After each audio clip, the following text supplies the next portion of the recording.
전남도가 미래 발전 비전으로 내세운 블루 이코노미가 주목받고 있습니다. 정부 지원 등 재원 확보와 더불어 지역사회 역량 결집이 중요한 과제로 꼽히고 있습니다. 불법 조업 선박에서 중국인 선원이 도주한 지 2주째 지나고 있지만 행방은 여전히 오리무중입니다.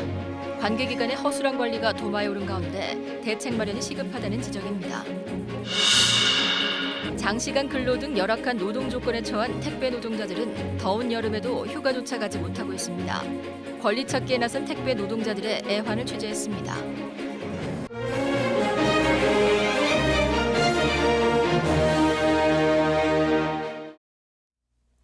목포에서 전해드립니다.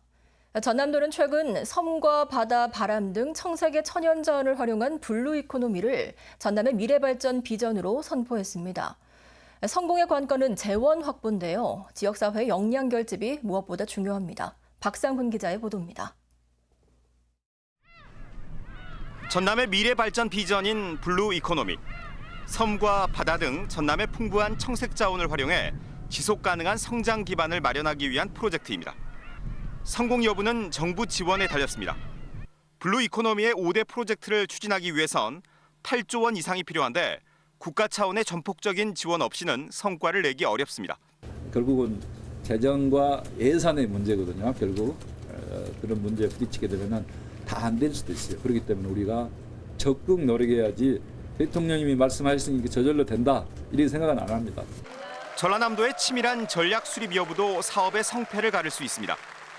청색의 천연 자원을 블루 이코노미라는 미래 비전으로 잘 담아냈지만 꼼꼼하게 세부 전략을 세우지 않으면 대통령의 지원 약속은 선언적 수준에서 그칠 수 있습니다. 지난주 전남도청을 찾은 문재인 대통령은 블루 이코노미 5대 전략에 대해 기대감을 밝혔지만 12분 동안 이어진 연설에서 5번째 전략 과제인 스마트 블루시티 구축에 대해선 한마디 언급도 없었습니다. 이를 두고 도청 안팎에선 해당 전략에 대한 비전과 추진 계획을 청와대에 명확하게 제시하지 못했다는 지적이 일고 있습니다.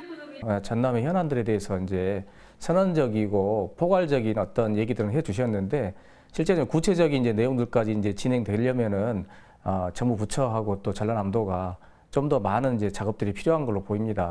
전남의 미래 발전 동력으로 꼽히는 블루 이코노미.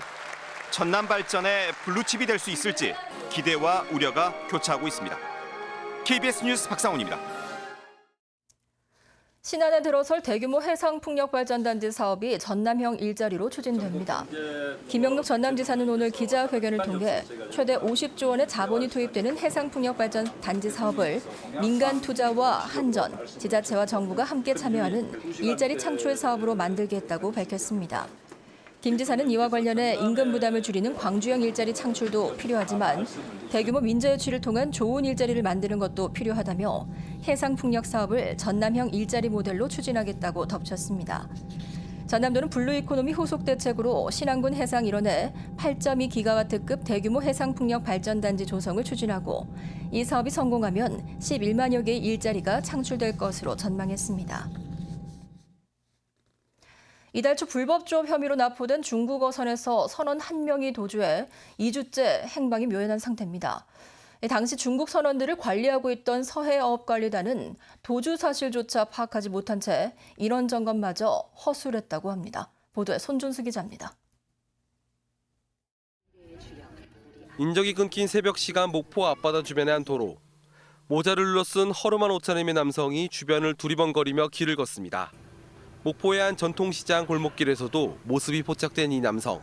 지난 3일 새벽 2시쯤 불법 조업 혐의로 목포 앞바다에 정박해 있던 중국 어선에서 탈출한 37살 A씨입니다. 해경은 미리국 혐의로 A씨를 쫓고 있지만 2주째 행방이 묘연한 상태입니다. 뭔가 단서라도 조금이라도 차량 이동이라든가 누군가를 접촉했다든가 이런 게 좀 나오기라도 하면은 진행이 빨리 될 텐데 CCTV에 나머지 걸로 지금 확인할 방법이 없어서. A씨는 지난 3일 새벽 2시쯤 동료들과 머물던 선박에서 구명안을 이용해 400m를 헤엄쳐 육지로 올라온 것으로 추정됩니다. 하지만 이들을 관리하고 있던 서해어업 관리단이 이 사실을 확인한 건 도주 14시간이 지난 뒤였습니다. 이마저도 동료 선원의 신고로 드러났습니다. 더 황당한 건 도주 4시간쯤 지난 당일 오전 8시 인원 점검 과정에서 이를 몰랐다는 겁니다. 형태를 느끼기 때문에 우리가 예를 들어서 왜 이걸 안 들춰보고 하긴 안 했냐 그러면 제가 할 말은 없습니다. 해경은 도주한 A씨를 쫓는 한편 서해 어업관리단 직원들을 대상으로 과실 여부 등을 조사할 방침입니다. KBS 뉴스 손주수입니다. 앞서 보신 것처럼 중국인 선원의 도주 과정은 허술한 관리 시스템의 단면을 여실히 보여주고 있습니다. 이 같은 사건은 언제든 재발할 가능성이 높아 대책 마련이 시급하다는 지적입니다. 이어서 최송영 기자입니다. 중국인 선원이 도주 직전 타고 있던 중국어선. 서해어업관리단 어업지도선이 바로 옆에 있었지만 중국인 선원의 도주는 막지 못했습니다. 이들을 감시하는 보초 근무자가 아예 없기 때문입니다. 해경 같은 경우는 이제 자기 저 항구로 내려와서 사람이 있는 데서 직접 지휘 아래에 있는 것이고 저희는 이제 그런 구조적으로 그런 것이 안 돼 있고 유일한 인원 점검은 하루 2차례 유관 확인이 전부. 최소한의 관리도 허술하게 이루어진 겁니다.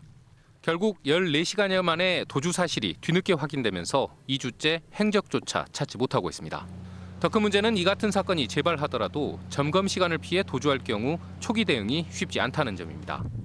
제도 개선도 시급합니다. 현재로선 불법적 선박을 납포하더라도 선장 등 책임자나 주동자만 구금할 뿐 일반 선원에 대한 관리 시스템은 없습니다. 중국 어선을 정박시킬 수 있는 시설과 그걸 또 관리 감독할 수 있는 인원이 조금 배치가 되면 좋지 않을까라는 생각이 들고요. 불법 조업 행위가 여전히 기승을 부리고 있는 상황. 서해어업관리단은 이번 사건을 계기로 재발 방지 대책을 마련키로 했습니다. KBS 뉴스 최송현입니다. 목포해경은 선박 연료인 경유를 옮기다 바다로 흘린 목포 선적 30톤급 선박 A호를 해양환경관리법 위반으로 적발했습니다. A호는 오늘 오전 8시 30분쯤 목포시 동명동 수협 위판장 인근 해상에서 기관실 예비 탱크로 경유를 옮기는 과정에서 바다로 36리터를 유출한 혐의를 받고 있습니다. 조사 결과 A호는 기름 유출 뒤 적절한 조치 없이 그대로 도주하다 신안군 자은도 북쪽 해상에서 2시간 만에 검거됐습니다. 해경은 또 긴급 방제 세력 5척을 현장으로 급파해 방제 작업을 마쳤습니다. 본격적인 휴가철을 앞두고 휴가 계획 세우는 분들 많으시죠? 그런데 휴가를 가려면 자신의 업무를 대신 처리할 인력과 차량을 구하고 그 비용까지 부담해야 하는 사람들이 있습니다. 바로 택배 기사들인데요. 여름 휴가 하루를 보장해달라는 이들의 이야기를 김혜린 기자가 취재했습니다. 턱 밑까지 쌓아 올린 택배 상자를 안고 가파른 계단을 올라갑니다. 과일부터 생수까지 크고 작은 박스를 정리하느라 잠시도 쉴 틈이 없습니다. 찌는 듯한 더위에 얼굴은 금세 땀으로 범벅이 됩니다.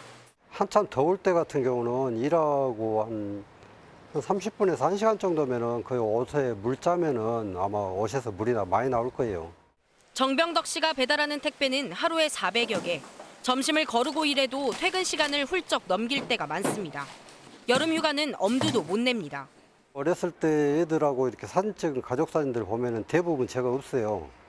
이때 왜 내가 없었냐고 이렇게 물어보면은 그때 그 와이프하고 애들하고는 방학 때 휴가를 같이 갔는데 저는 이제 쉴 수가 없으니까. 실제로 택배 노동자들의 주당 평균 노동 시간은 74시간. 연간으로 환산한 우리나라 1인당 평균 노동 시간과 비교하면 무려 1,881시간이나 더 많습니다. 가혹한 노동에도 불구하고 휴가를 쓰는 건 사실상 불가능합니다. 택배 노동자들은 개인 사업자로 분류되다 보니 휴가를 낼 경우 당일 택배 물량을 기사 개개인이 책임져야 합니다. 휴가를 가는 택배 기사가 배달을 위한 차량과 인력 등 하루 수십만 원의 비용을 부담하는 구조입니다. 택배사는 일 시킬 때는 직원처럼 부려먹을 때는 휴가나 병가 날릴 때는 개인 사업자라는 스스로 해결하라고 하기 때문입니다. 택배 노동자는 제대로 된 휴가를 갈 수가 없습니다. 택배 노조는 다음 달 16일과 17일을 택배 없는 날로 선포하고 여름철 휴가 등 노동 조건 개선을 위한 투쟁을 이어갈 방침입니다. KBS 뉴스 김혜린입니다. 광주 권역 산업안전보건회는 행사가 오늘 김대중 컨벤션 센터에서 열렸습니다. 광주지방고용노동청과 안전보건공단 광주본부 등이 마련한 이번 행사에는 광주경영자 총협회와 한국노총 광주본부 등에서 참석해 산재사고 사망자를 절반을 줄이자고 다짐했습니다. 또 산업재해 예방에 기여한 유공자에게 표창장과 감사패를 수여했습니다. 기념식 이후에는 대형 화학사고 예방과 건설 현장 재해 감소, 이동식 크레인과 고소 작업대, 안정성 확보 등을 주제로 세미나가 이어졌습니다. 최근 10년 동안 전남 지역 평균 농가 소득이 50% 이상 증가한 것으로 나타났습니다. 호남지방통계청이 발표한 자료를 보면 전남 지역 평균 농가 소득은 지난 2009년 2,500여만 원에서 지난해에는 3,900여만 원으로 56% 증가한 것으로 나타났습니다. 또 지난 10년 동안 연평균 농가 소득 증가율은 5%로 전국 평균이 3.5%에 비해 1.6%포인트 높았습니다. 올해 전남 지역 봄감자 재배 면적이 늘면서 가격은 하락했습니다.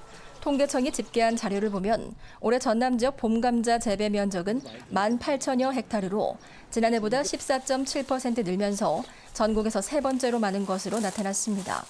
하지만 재배 면적 증가에 따른 생산량 급등으로 20kg 기준 도매 가격은 지난해보다 24% 떨어진 21,000원이며 평년보다도 17% 낮은 가격으로 집계됐습니다.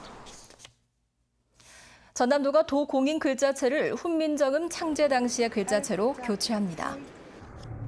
지금까지 목포였습니다.